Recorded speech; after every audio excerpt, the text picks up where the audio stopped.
You probably think rich people are quiet because they're cold or distant, or maybe a little arrogant. That's the easy explanation, but here's the part nobody says out loud. A lot of them are quiet because they've already seen what happens the moment people find out. The moment someone learns you have money, you stop being a person to them. You become an opportunity. Think about it. The second people know you have it, they start asking for loans, for favors, for just this one-time help, for free advice on their business, their taxes, their next big idea. Family members suddenly remember you exist for emergencies. Friends start hinting around investments. Strangers find reasons to need access to you. And once people know you have money, you don't just own money anymore. Money starts owning your relationships. That's the trade nobody warns you about. The quieter a person becomes about their wealth, the more choices they keep. Loud is expensive in ways that have nothing to do with price tags. The loudest person in the room is often trying to prove wealth. The quiet person is usually trying to protect it. And maybe this is the part that actually hits you, because it's not really about money at all. You might assume rich people stay quiet because they're cold or detached or too busy to care about anyone outside their own world. But sometimes the silence isn't coldness. Sometimes it's a scar. They've seen how fast love can turn into expectation the moment a number gets mentioned. They've seen friendship quietly turn into access, where the relationship was never really about them, it was about what they could unlock. They've seen respect turn into calculation, where people stop asking, "How are you?" and start asking, "What can you do for me?" Once you've watched that happen a few times, silence stops feeling like distance. It starts feeling like the only thing protecting what's left. And this is where most people misunderstand wealth completely. They think quiet rich people are hiding because they're ashamed of having money or scared of looking greedy. But what if the quiet rich aren't hiding because they're ashamed? What if they're quiet because they understand the game better than everyone else playing it? Showing wealth doesn't just bring admiration, it brings exposure. It makes you a target for scams that are designed specifically for people who look like they have something to lose, for lawsuits from people looking for a payout, for jealousy that turns warm relationships cold, for friends who only show up once they smell money, for unnecessary competition with people trying to keep up, and for family drama that didn't exist until everyone found out what was in the bank account. So why would someone with real money choose to look completely average? Because public luxury is a trap that keeps charging you long after the purchase is done. A bigger house doesn't just cost more to buy. It comes with bigger property taxes, bigger insurance premiums, bigger repair bills, and a bigger lifestyle that has to be fed every single month. A flashier car doesn't impress your bank account. It just adds another payment. People assume the goal is to look rich. The truly wealthy already know that looking rich and being rich often pull in opposite directions. This is the difference almost nobody explains clearly. Looking rich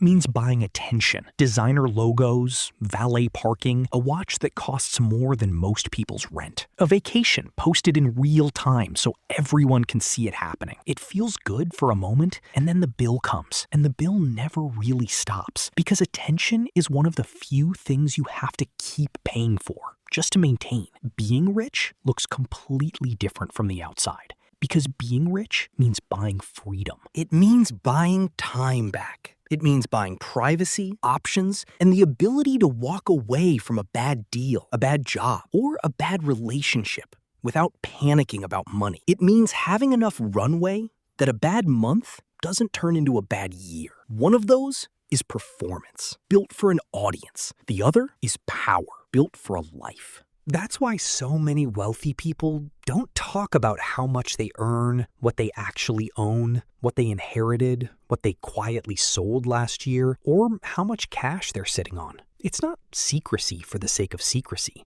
It's protection. Because the moment a number becomes public, it becomes a target, a comparison, and a conversation that never ends. Here's something that surprises a lot of people. Many wealthy people don't even keep most of their money sitting in cash. They hold assets, real estate, index funds, ownership in businesses, often structured through an LLC, not a job title. They build wealth through ownership instead of relying only on a paycheck, because a paycheck stops the second you stop showing up. But ownership keeps working even while you sleep. And they think about legal risk and liability protection the same way they think about locking the front door, not because they're paranoid, but because they've seen what happens to people who don't. Now think about social media for a second, because this is where the confusion really started. Social media trained an entire generation to believe that wealth has to be visible to be real. If it isn't photographed, posted, and proven, people act like it doesn't count. But smart rich people understand something most people miss. Every public flex creates a permanent record, a reputation, and a risk. It tells the world exactly what you have, exactly what to ask for, and exactly who to come after if things ever get complicated.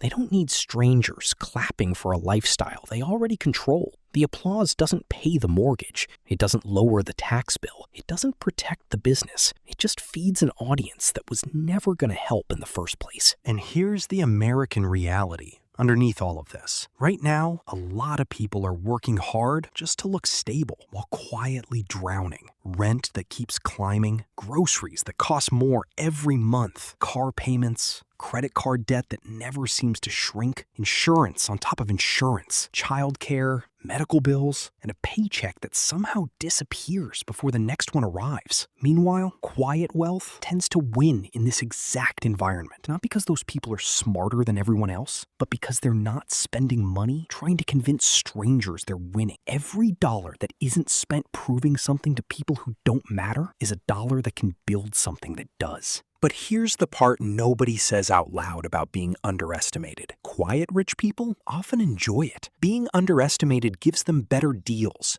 because nobody negotiates hard against someone who doesn't look like they have money. It gives them fewer requests, because nobody asks the person who seems average for a loan. It gives them less competition, because nobody tries to outdo someone they don't see as a threat. And it gives them more peace, because when people don't know your full picture, they reveal more, ask for less, and expect almost nothing from you. Being underestimated isn't an accident. For a lot of wealthy people, it's the whole point. This isn't about hating rich people, and it isn't about worshiping them either. It's about understanding the psychology most people never get taught. The dangerous part was never becoming rich. The dangerous part is becoming visible before you're ready for what visibility costs. So quiet rich people aren't quiet because they have nothing to say. They're quiet because they know exactly what being seen costs in relationships, in safety, in peace, in control. They're not trying to look successful. They're trying to stay free. And maybe that's the real lesson hiding underneath all of this. The goal was never to make everyone believe you're rich. The goal is to build a life so free that you no longer need anyone to believe anything at all. If this made you think differently about money, drop a comment and tell me, do you think real wealth should stay private or should it be visible? And if you want more videos like this